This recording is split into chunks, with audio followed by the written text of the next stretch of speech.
F-4 Phantom'lar Amerikan McDonnell Douglas firması tarafından üretilen çok amaçlı avcı bombardıman savaş uçaklarıdır. Yapımına ilk kez 1961 yılında başlanmıştır. İki pilot ile kullanılan bir yapıya sahiptir bu uçaklar.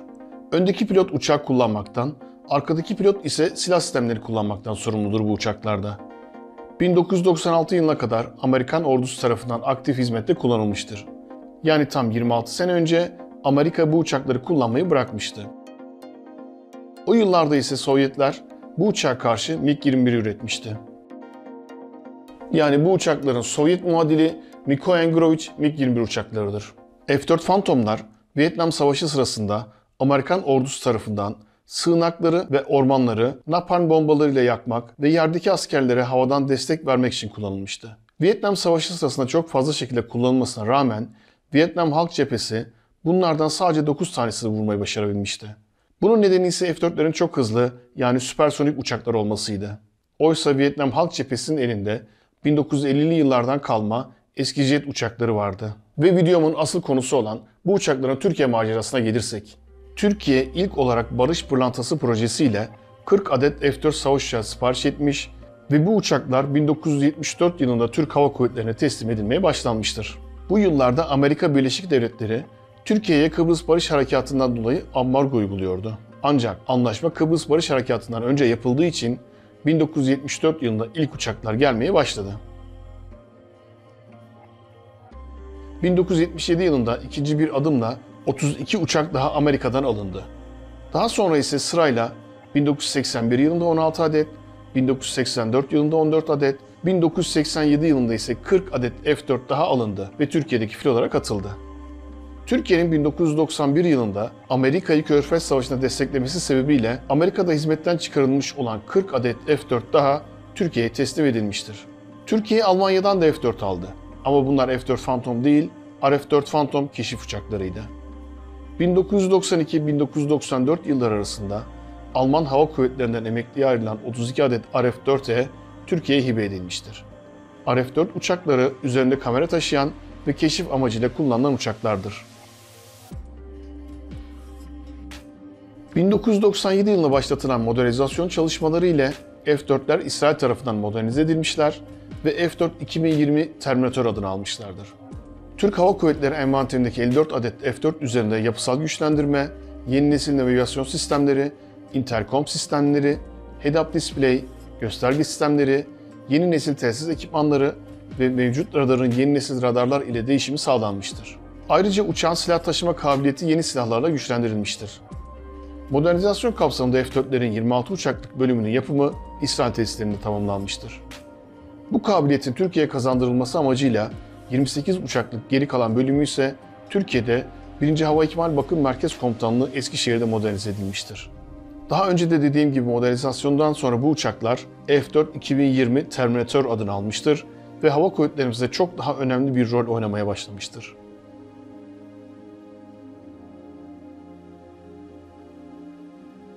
F-4 2020 Terminator'lar modernizasyonlarından sonra Türk Hava Kuvvetleri'nde 2020 yılına kadar aktif olarak görev yapması planlanmıştır.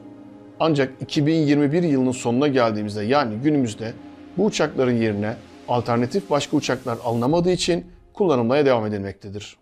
F-4 Phantom'lar 2 adet güçlü motoru ve geniş gövde yapısıyla her zaman pilotlarına güven veren uçaklar olmuştur. Ancak bu uçaklarla kaza yaşanma oranları da çok yüksekti. 2015 yılının başlarında ise çok kısa aralıklarla 2 kaza yaşandı ve bu uçaklar kamuoyunda çokça tartışılmaya başlandı. 24 Şubat 2015 tarihinde 2 adet RF-4 savaş uçağının Malatya'da düşmesiyle 4 pilot şehit oldu. 5 Mart 2015 tarihinde ise 1 adet F-4 2020 Terminator uçağının Konya'da düşmesiyle 2 pilot daha şehit oldu. 10 gün gibi kısa bir süre içinde 6 pilot şehit olmuştu. Bu kazalarla beraber şimdiye kadar Türk Hava Kuvvetleri'nin envanterine katılan F-4 savaş uçaklarının yarısı düşmüş oldu. Bu durum F-4 savaş uçakları güvenli mi yoksa değil mi tartışmasını başlattı. F-4'lerin emekli ayrılması gündeme geldi. Sonuç olarak RF-4 keşif tipi uçaklarının uçuşlarına 12 Mart 2015 tarihi itibariyle son verildi. Bu durumda herkes Phantom savaş uçakları artık kullanılmayacak sandı. Ama işin aslı pek öyle değildi. RF-4E tipi keşif uçaklarının kullanımına son verildi. Ama F-4 2020 Terminator uçakları halen kullanılacaktı. Günümüzde ise artık kullanılan F-4 2020 Terminator Phantom savaş uçaklarının sayısı iyice azalmış durumda. Eskişehir'de tek filoda bulunuyor bu uçaklar. Kaç tane kaldığının sayısı net olarak bilinmese de en az 30 veya en çok 40 adet olabileceği tahmin ediliyor.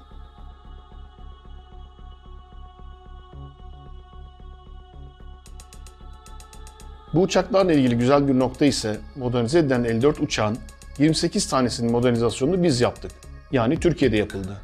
Tüm uçaklara milli yazılımlar yüklendi. Yazılımsal ve donanımsal olarak bu uçakların tam sahibiyiz. F-4'lere istediğimiz her silah takabiliyoruz. Yeni üretilen ve denemesi yapılacak olan akıllı mühimmatlar bu uçaklarda deneniyor. Bu amaçla Eskişehir'de 401. test filosu kuruldu ve yerli mühimmatların denemesi burada yapılıyor. Testleri başarı ile tamamlanan milli mühimmatlar operasyonlarda kullanılıyor. Bu bize büyük bir avantaj getiriyor. Akıllı mühimmat için dışa bağımlılığımızı azaltıyor. İşte bu yüzden F-4 2020 Terminator uçakları bizim için daha da vazgeçilmez bir hale geliyor.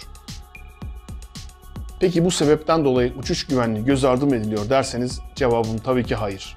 Havacılıkta bir söz vardır. Eski uçak yoktur, bakımsız uçak vardır diye. Yani bir uçağın bakımlarını aksattığınız zaman uçak eskimeye başlar. Türk Hava Kuvvetleri ise kendi uçaklarına uyguladığı bakımlar ile dünya havacılığında üst sıralarda yer almaktadır. Planlı veya plansız tüm bakımları üst seviyede en hassas parçasına kadar değiştirilerek yerine getirilmektedir. Bakım ekipleri uçakların üzerine titizlikle çalışmaktadır. Bir uçakta beklenmeyen bir arıza çıkarsa bu arızanın diğer uçaklara da olabileceği düşünülerek tüm uçaklar uçuştan kesiliyor. Gerekli olan bakım tüm uçaklara yapıldıktan sonra tekrar servise veriliyor. Yani eski uçak yoktur, bakımsız uçak vardır sözünden kasıtla bu uçakların bakımları titizlikle yapılıyor ve eskimesine izin verilmiyor. Uçuş güvenliği her zaman en üst seviyede tutuluyor. Dediğim gibi Türk Hava Kuvvetleri bu işi hakkıyla yapan dünyadaki sayılı ülkelerden birisidir. Peki kazalar neden oluyor derseniz insan olan her yerde kazalar oluyor. Bugün dünyanın en modern ve en yeni savaş uçakları olan F-35'lerin bile 3 kazası oldu ve uçaklar düştü.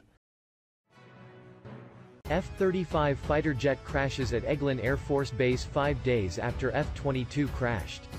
A fighter jet crashed at Dünyanın en modern yolcu uçaklarından birisi olan Boeing 777 MAX'lerde bile 2 büyük kaza yaşandı ve bundan dolayı yüzlerce insan öldü. Uçaklar ise aylarca yerde kaldıktan sonra tekrar uçuşlarına başladılar. Zaten burada önemli olan bu kazalardan derslerin çıkarılması ve tekrar yaşanmasının önüne geçebilmektir.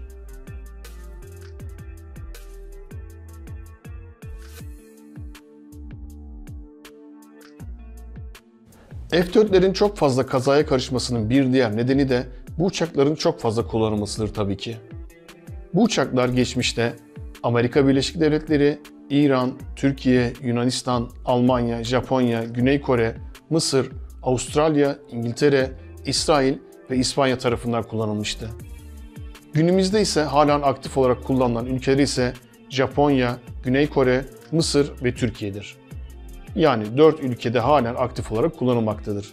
Bu kadar fazla kullanan ülke sayısı olunca kaza sayıları da artıyor tabii ki.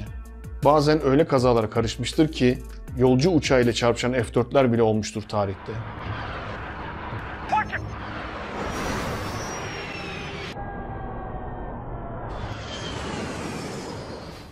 Bu da hava gösterisi sırasında motor arızası yaşayan ve seyircilerin gözleri önünde yere düşen F-4 savaş uçağının görüntüsü. Düşmeden önce motorla ilgili bir sıkıntı yaşadığı açıkça görülüyor.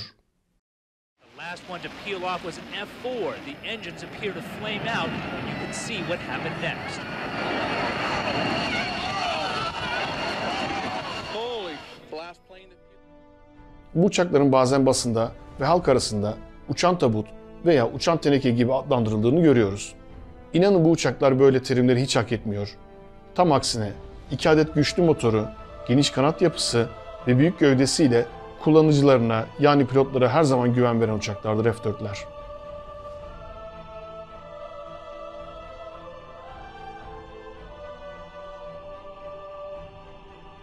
Bugün bir savaş uçağıyla uçma şansım olsa ve bir tanesini seçmem istense inanın hiç tereddüt etmeden F-4'ü seçerdim. Çünkü uçağın duruşu bile güven veriyor insana. Burada ben de size sormak istiyorum. Bugün bir savaş uçağıyla uçma şansınız olsa ve sizin de bir tanesini seçmeniz istense, siz hangi uçağı seçerdiniz?